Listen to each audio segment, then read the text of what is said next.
One of the biggest questions we're asked about RVing is, what if we want to bring a car along with our RV? How do we tow it?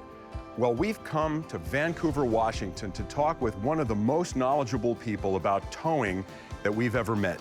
David Robinson from Roadmaster, who is the answer man and has taught us a lot of what we know about how to tow, the pros and cons of the different types of systems you can use, and he's going to fill us in today on more detail than we're qualified to even talk about. David, it is great to have you here with us. Thanks so much for being here. Well, thank you very much, Peter. It's great to be here.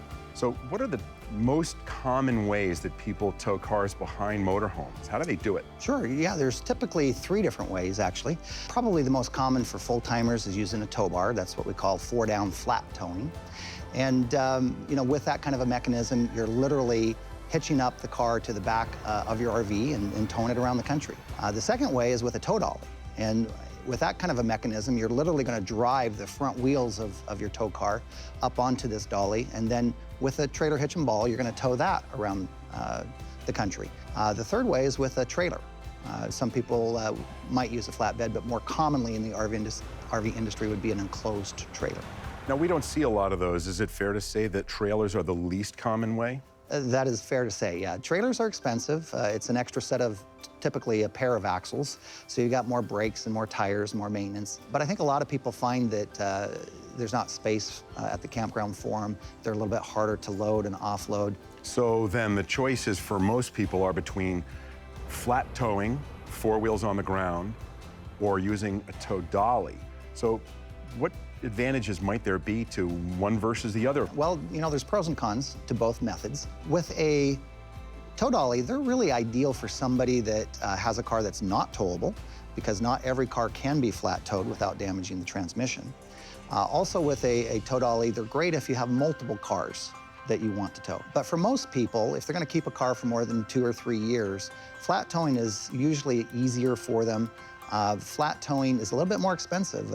If you look at the price of a tow dolly versus a tow bar and a base plate and the wiring and everything that goes with the installation. But I can tell you from experience that a good share of the people that buy a tow dolly originally, a year or 2 later, they end up getting a tow bar system. The other thing to think about is that when you load a car onto a dolly, it's going to take you 2 to 3 times as long to hook up and disconnect as it would with a tow bar. So that's one of the primary reasons people go with a tow bar as opposed to a tow dolly. One of the things you mentioned was about how some cars can't be towed with 4 wheels down. What are the factors that affect that? So it just depends upon the transmission itself. Some of them lend themselves to self-lubricating and self-cooling. Some of them do not. But there's getting to be more and more cars that are not flat towable. And for that reason, a lot of people are leaning towards 4-wheel drives where they have a true neutral transfer case. And I encourage anybody who's thinking about buying a tow car to do their research. There are some cars where you have to stop every 2 hours. There are some cars where it's every 4 hours, some it's every 6.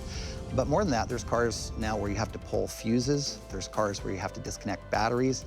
And although there's solutions for almost all of those things, it all has to be added on, and it kind of increases the overall package price. Now, we know that some people who are planning to go out RVing already own a car that they'd like to take with them when they RV. And the fact that they already own a car and don't want to buy another one specifically to go RVing may dictate what they have to do. They may have no choice but to dolly tow, is that right? Yeah, that's exactly right. Now, just kind of a summary, what are the components that someone would need to buy for dolly towing versus flat towing? Sure. Well, if you're going to use a tow dolly, you're going to need to have a receiver hitch on the motorhome, but you're also going to need that for a tow bar. But if you're going to use a tow dolly, you're going to need a ball mount, which you're going to want to have a drop or a riser so that the tow dolly sits level, and then you'll need a trailer ball. Then you're going to need the tow dolly itself. Hopefully it has electric brakes or hydraulic brakes built in. And then, of course, your towed car. With a tow bar, we already talked about the fact that it's a bar, it's a base plate, it's a wiring kit. Many bars come with power cords that conduct the electricity between the car and the motorhome. Many bars come with safety cables, which are required by law. But many tow bars don't come with those accessories, so you'd have to buy those as well. Since our Nighthawk was installed, we have never taken it off the RV. We don't have any reason to. And I want to mention one of the safety things about the Nighthawk, and one of the reasons that we chose it is because of the fact that we are in a big vehicle. If we pass a car on the highway, for example, that car might not expect there to be a car behind us being towed. Right, yep. And one of the things that the Nighthawk does, and what made us so interested in it, is the fact that it is lit. And I know this can be turned on here. I'm gonna go ahead and just turn this on while we're talking about it, that the LED lights here light up that area between us. Yeah, and that's very important because, as you say, it's a dead space. The way towed cars are wired, the lights on the back of the towed car, fully functional, fully illuminated. But if you're pacing alongside the RV, you can't see the lights on the back of your towed car 20, 30 feet back. And so there's a natural tendency to want to just dive in behind the motorhome. Oops, surprise. Well, that's why we put the lighting system on the Nighthawk tow bar. It is a safety thing, but it's more than that.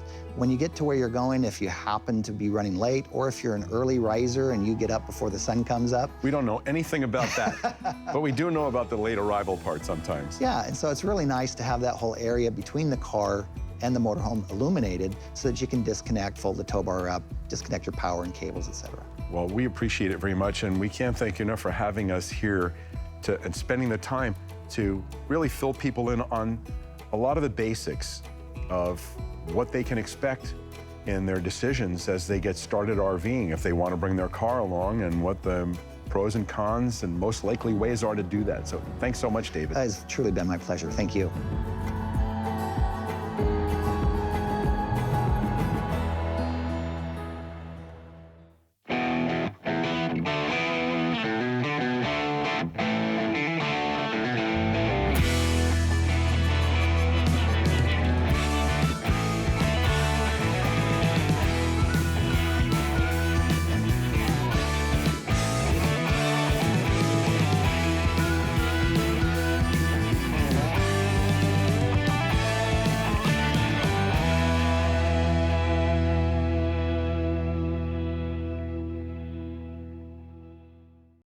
The RVers is made possible by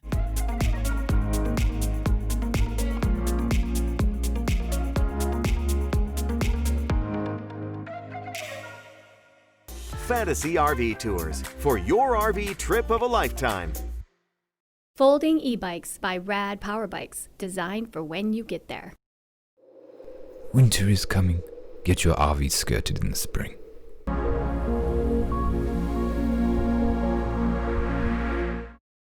BoondockersWelcome.com. Host new friends and camp for free. Escapees RV Club, a support network for all RVers.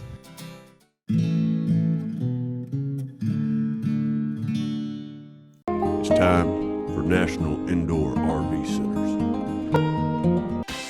Winnebago, bound by the W.